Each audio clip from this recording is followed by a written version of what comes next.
अस्सलामु अलैकुम वरहमतुल्लाहि वबरकातुहू। एक सवाल है, सवाल बहुत ज़्यादा अहम सवाल है। सवाल को समझिएगा, उसके बाद फिर आप उसका जवाब मैं बताऊंगा।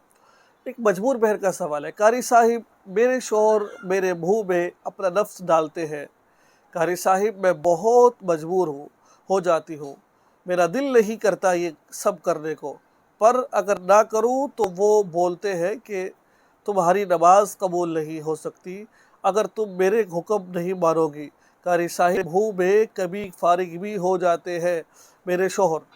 प्लीज़ मुझे बता दे कि मैं क्या करूं। मैं बहुत परेशान हूं, मैं क्या करूं। वाक़तन ये परेशानी की बात है, टेंशन की बात है, और इंसान वाकई परेशान होता है, क्या कर रहा है, क्या हो रहा है।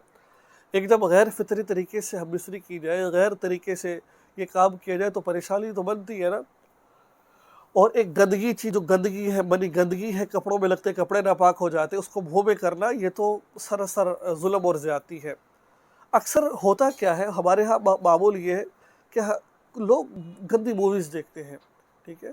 और मुझे एक साथी बता रहे थे कि उसके अंदर ये हरकत होती है कि मुंह के अंदर वो डिस्चार्ज कर देते हैं।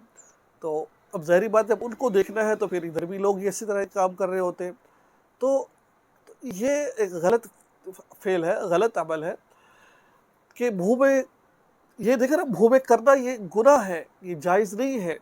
मेरे पास फतवा मौजूद है, और फतवा कोई आम नहीं है, दारुल उलूम का फतवा है, ठीक है। और फतवा कोई ऐसा नहीं है, यानी कि फतवा कुरान और हदीस को मद्देनज़र रख के बनाया जाता है।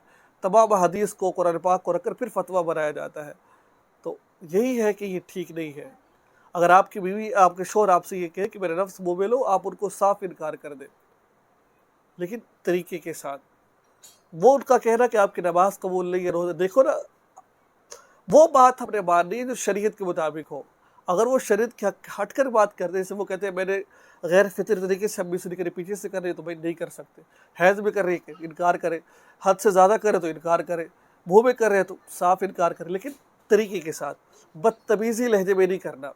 एक बात किसी को बात समझाता है ना, अगर वो गलत तरीके से समझाएगा तो उसका नुकसान है, अगर अच्छे तरीके से समझा देगा उसमें फ़ायदा है।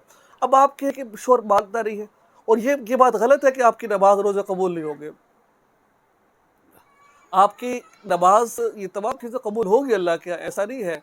ये कोई गलत, वो गलत बात है, वो आपसे गलत मुतालबा कर रहा है। हाँ, एक ज़रूर कर लीजिए, मैं आपसे अर्ज़ करना चाहता हूँ, अल्लाह तबारक व तआला से 2 रकात नमाज़ नफल पढ़कर सलातुल हाजा की माफ़ी मांगी, और कि अल्लाह मेरे को ऐसा रास्ता निकाल दीजिए कि मैं इस गुनाह काम से निकल जाऊँ। या अल्लाह, अगर आप कोई रास्ता नहीं दिखाएंगे तो फिर कल आखिर में मुझसे मुआखज़ा ना कीजिएगा। अल्लाह ताला से इस तरह की आप बात कीजिए, अपने अपने दर्द अल्लाह के सामने रखिए, तो अल्लाह बड़े गफ़ूर रहीम है, अल्लाह माफ़ करने वाले हैं। वो ज़रूर ज़रूर आपके लिए कोई रास्ता निकाल देंगे, ठीक है। ये ज़रूर काम कीजिए, ठीक है। तो ये बिल्कुल ना कीजिए, और बड़े आसान तरीके से, ताकि शोहर नाराज़ ना हो, इस तरह आपको तलाक दे दे। वो अल्लाह से मांगिए, और प्यार मोहब्बत से उसको साथ जो सर ये काम मत करिए, उससे इनकार कर दीजिए उनको, ये काम जायज़ नहीं है, ठीक। उम्मीद है कि मुझे मेरी आपको बातें समझ आ गई होगी। दुआ में याद रखें, चैनल को सब्सक्राइब करें। अस्सलाम वालेकुम रहमतुल्लाह।